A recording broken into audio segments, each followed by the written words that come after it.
So just a little bit of discussion about two of our other core modules.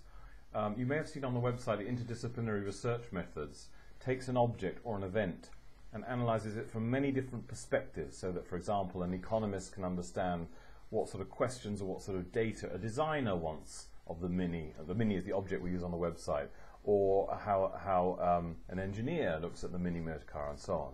Well, we've taken this essential idea, and under the leadership of Dr. Joe Kane here at UCL, who's the head of the Science and Technology Studies Department and also an award-winning teacher at UCL, we're going to do something I think really quite exciting with that. It involves sending the students off UCL campus. I'm not going to say too much about that because I quite like to keep it as a bit of a surprise, but basically the idea is to get you out of the classroom. You may have heard of this idea of a university without walls, and the idea that everything you do at university now should be in the four square walls of the lecture theatre does seem to be, frankly, a little bit odd, if not a bit old-fashioned, in the day when you can pick up any information anywhere from your phone. So Joe's got some terrific ideas to build on this notion that the way you interrogate, the way you ask questions of an object or an event depends on what sort of subject you're interested in, where you're coming from in terms of your subject discipline.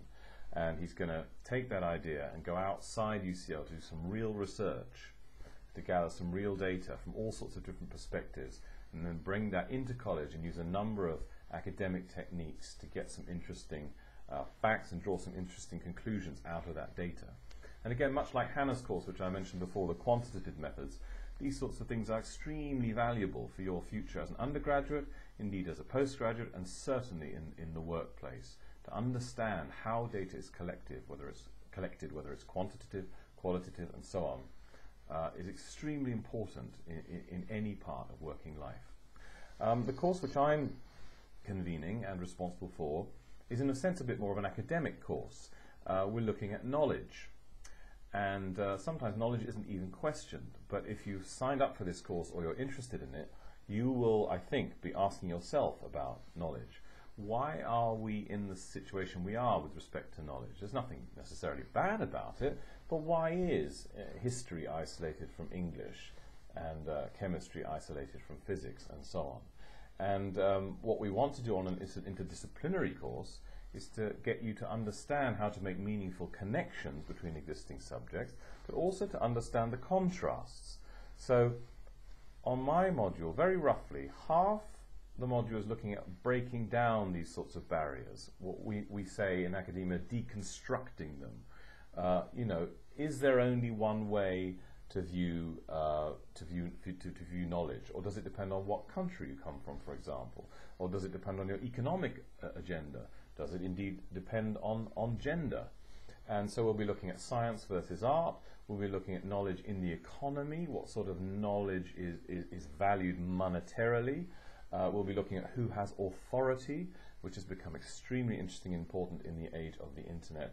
We'll be looking at things like copyright, authorship, whether that should be paid for, whether knowledge therefore should be paid for, whether it should be given freely, all sorts of aspects of knowledge which perhaps aren't considered in a normal university curriculum, but which I think are very exciting, relevant, and contemporary. Now that kind of throws all the cards in the air, that part of the course. So we'd like to bring it back together and help you in your interdisciplinary thinking by looking at in the second part of that module at something called super concepts, which is an idea due to Professor Wilson here at UCL, and I'm delighted that Professor Wilson will give some lectures on this module. He's one of our most eminent academics, and it's terrific that we have his support and that he's contributing to this first year module. And there we're going to look at things like evolution, the idea of evolution. Now that's traditionally thought to be, I'll give you some more examples as well. So evolution, system, complexity, creativity, postmodernism, and so on. These are ideas which naturally span many different subjects. You can take that idea fruitfully and apply it to history, design, chemistry, economics, whatever. And this shows you that there are many powerful ideas and concepts which are naturally interdisciplinary, which you can help you to have creative and useful insights in different disciplines. So for example, take the idea of evolution, which will be lectured on by a colleague of mine in the Life Sciences faculty, Dr. Richard Goldstein. But, we traditionally understand that that comes out of biology, which is correct. But it has powerful applications in sociology, in history, even in business. My understanding from reading a very good business book by a chap called Beinhocker is that Microsoft originally developed different operating systems, and they decided to test them in a business environment and see which ones survived.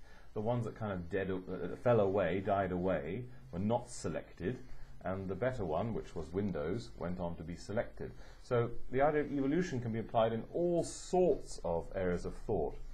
And what we're going to do in these super concepts is ask the students to bring in whatever they're studying from their pathways, whether it's in sciences or in social sciences and humanities, and think about how those super concepts apply in their particular areas of interest. And we really believe that that will give them something extra to take back to their disciplines. They then have a different angle on the discipline that they're studying and can offer more in the analysis, contribute more to the study of that particular discipline on their pathway.